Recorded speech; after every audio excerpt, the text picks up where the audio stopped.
Hello there, happy Hearthstoners. You are watching Learning Hearthstone, a YouTube channel and show all about learning Hearthstone. Today we'll be doing a Let's Play with the Inner Spirit Priest deck. Now, this show is actually part of a series, so I should give some little context for those of you who are tuning in for the first time. I've been playing with a deck called Inner Spirit Priest, for one. And two, I've been grinding game after game for hours now, to the point of almost losing my voice in the last game, trying to get to a goal. The goal is to level up from the bottom of the ranking ladder to level 20. Why? Because at level 20 you get the Curse of Naxxramas card back. Why is that important? I'll explain later. But the basic point of this episode is to fix some of the problems that have been plaguing the Inner Spirit Priest over the last few games. So I've been losing game after game, and they say that the definition of insanity is to do the same thing over and over again expecting a different result. Well, I've been doing the same thing over and over again, and I've been getting the same result, losing. So I think in order to win one more game on the ladder, to get up to level 20, to reach my goal of finishing this series about the Inner Spirit Priest, and to reach my goal of getting that Curse of Naxxramas card back by reaching level 20 in Season 4 of Hearthstone Ranked Play, I need to do something different to get a different result. I need to change the Inner Spirit Priest deck. So let's take some time in this episode to do something a little bit different from the last episodes. Let's think about what have been the problems I've been facing with the Inner Spirit Priest. I think one is that I don't have enough minions in the early game, and that allows the opponent to gain tempo early on, and then they don't lose tempo in some games. Another problem is that I lose the cards that are going to win the game. And to explain that for people who are new, here's the short version of how the Inner Spirit Priest deck works. If you want the long explanation, there's a video in the link below that explains this deck, the original deck, in full detail, all the theory behind that. But the gist of it is that Inner Spirit Priest is a deck that relies on the synergy between two cards that are unique to the Priest class: Inner Fire and Divine Spirit. In fact, Inner Spirit is just a portmanteau combining these two names together: Inner Fire, Divine Spirit, Inner Spirit Priest. Divine Spirit doubles a minion's health. Inner Fire changes the minion's attack to be equal to its health. The idea is that you use these cards in combo on one minion that already has a lot of health to give it even more health. In fact, a ridiculously high amount of health that makes it nearly impossible to remove from the board.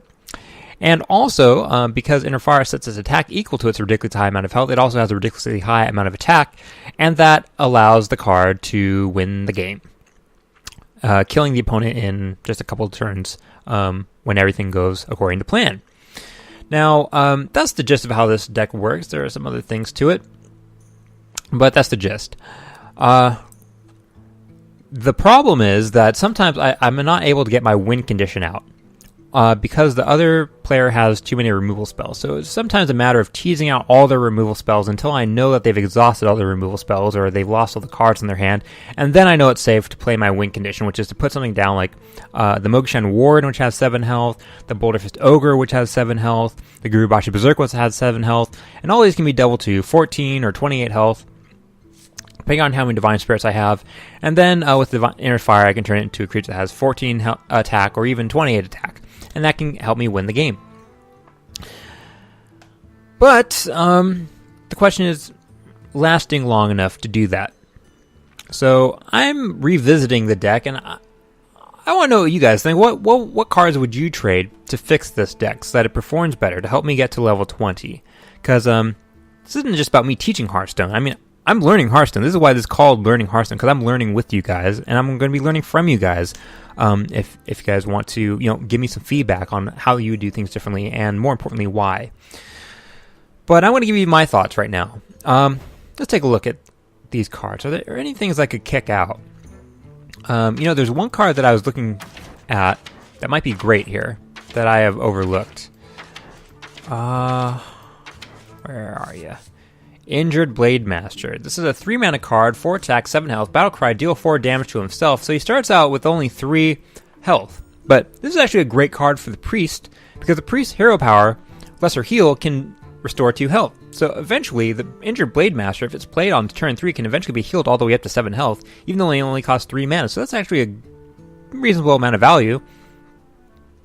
I'm thinking if I use Injured Blade Master and I heal him all the way up to 7 health, that could give me 2 more cards along the lines of Guribashi Berserker, Bolterfist Ogre, and Mogashan Warden, which can be buffed up using the key synergy of this deck, which is Divine Spirit plus Inner Fire.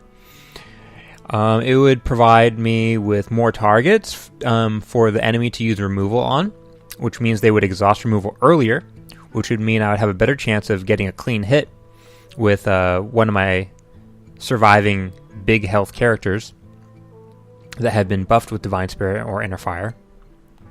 Another thought is maybe I should trade out some cards that aren't getting used as much as I would like, and getting some low value minions out of it. I'm actually looking at Lightwell here. Lightwell was included as a key card because it synergizes so well with Northshire Cleric, if Lightwell stays alive, but I've noticed in a lot of games that Lightwell just gets killed before I can get much utility out of it. Some games I get lots of utility out of it, so I don't know how I feel about getting rid of Lightwell, but I'm looking at that as a potential trade. Goldshire Footman, that's a possible trade. Maybe I'll get rid of Goldshire Footman and hope to get injured Blade Masters. I don't know. There isn't a perfect answer. I think the beauty of this game is that it's so experimental. You don't know how things are going to turn out. I don't know how things are going to turn out. You just swap some cards out, swap some cards in based on a theory that you have, based on a hypothesis, I should say. That's actually more accurate because a theory is more like a proved hypothesis. You just form a hypothesis and then you test it. That's the fun of this game. So let's form a hypothesis and then test it to see if it holds up. And if it doesn't, we're going to come back and we're going to change our strategy until we get a winning combination that works. We're going to tune this deck until it can win, until it can get to that goal of bringing me to level 20, getting the Curse of Naxxramas card back, and finishing this series about the Inner Spirit Priest. What are some other cards I could cut out? I could cut out Frostwolf Grunt. But I kind of like that card. It's really Goldshire Footman that is so useless, because it only has 1 damage. And while that's something rather than nothing, and while it provides me a body on the board to protect cards like the Northshire Cleric, it doesn't really kill anything that attacks it, really. Yeah. It's just, it slows the enemy down a little bit, but it does not force them to make any trades. So I think like Frostwolf Grunt might be the minimum useful taunt card, because 2 damage will actually kill a lot of stuff that attacks Frostwolf Grunt. So I know Frostwolf Grunt isn't going to stay on the board for multiple turns, but at least it will force a trade, most likely. Most likely Goldshire Footman will slow down the opponent, but not really force a trade. So I'm going to kick out Goldshire Footman. And I'll swap in Injured Blade Master. By the way, got the sweet gold version of the card. So cool. Are there any other trades I can make here? Let's take a look some of these lesser cards.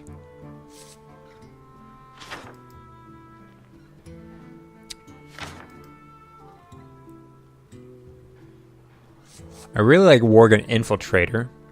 It has it's a 1 mana card, 2 attack, 1 health with stealth. Because it has stealth, it can stay alive to do damage until you want it to do damage. And in the early game, there aren't a lot of area of effect spells, which are the only thing that can kill Worgen Infiltrator. So the Worgen Infiltrator is actually pretty safe in the early game. I think it might be one of the best cards for the early game, in my opinion. Let me know what you think. Might I swap in the Worgen Infiltrator for the Frostwolf Grunt? You know, my only objection to that is that I kind of have a paucity of good taunt cards to play in the early game. But if I am going to get rid of this Lightwell, maybe that's what I want to do. I want to put in the Worgen Infiltrator. So I have a lot of these Worgen Infiltrators acting effectively like landmines. They're not going to stick around for multiple turns, but they stay hidden until you need them, and then they take something off the board, which is really useful. That might be more useful than having a Lightwell. I'm going to get rid of the Lightwell. Pop in the Worgen Infiltrator. Is there anything else I can do to improve this deck? I'm improvising this as you guys watch. I would love to hear your feedback if you'd make any choices differently. I'm sure some of you wouldn't. Some of you have some great ideas that I haven't even thought of yet.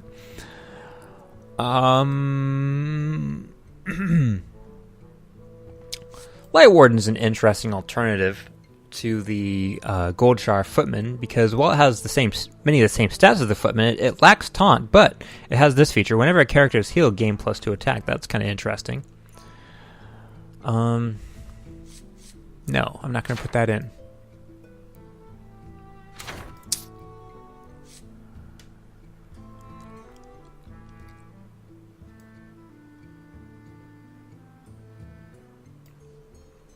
Any other useless cards I could trade out?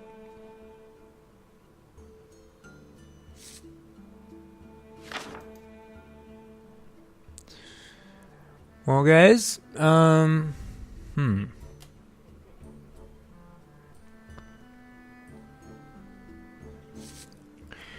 Do you think I have too much removal? I've got 2 Holy Fires. I've got 2 Shadow Word Deaths. Those are good for removing powerful minions. Shadow Word Death, 3 mana card, destroy a minion with an attack of 5 or more. That attacks powerful late game cards. I got Holy Fire, deal 5 damage, restore 5 health to your hero. That's also useful in the late game. These have both proven very useful. Sometimes I've needed all of them. Sometimes these cards have just sat in my hand. Maybe I should trade these in order to establish more early game advantage. Or just some other card that will help me stay alive in the late game.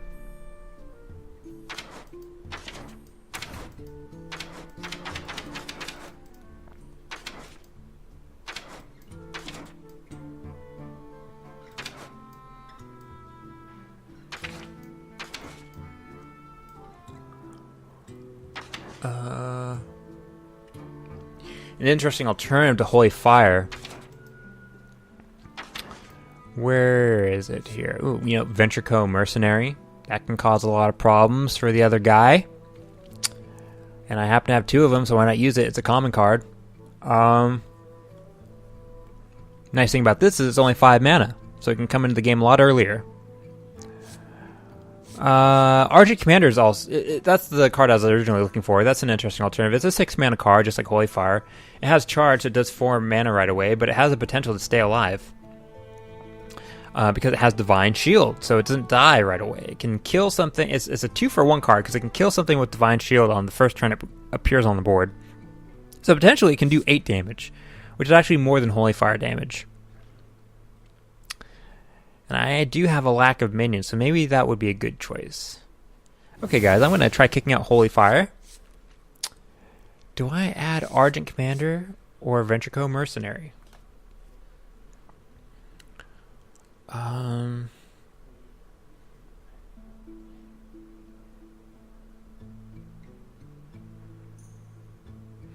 That Argent Commander is behind a taunt card. It could be very powerful.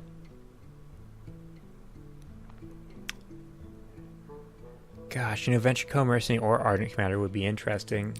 How about...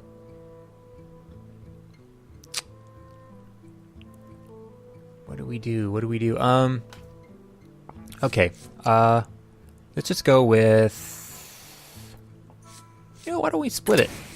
Do 1 of each. I'll probably get 1 or the other.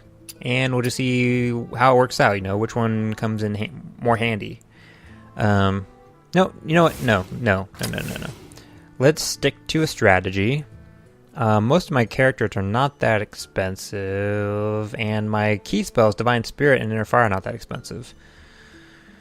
So Ventrico Mercenary wouldn't be that bad of a choice. I will play this. Okay, Ventrico Mercenary it is. That's a weird choice. It's kind of dangerous. It kind of hurts me because it makes my other minions cost more, but that makes it kind of more interesting. May not be better than Argent Commander, but it is more interesting, I think. So let's try that. Okay, guys. On with the show.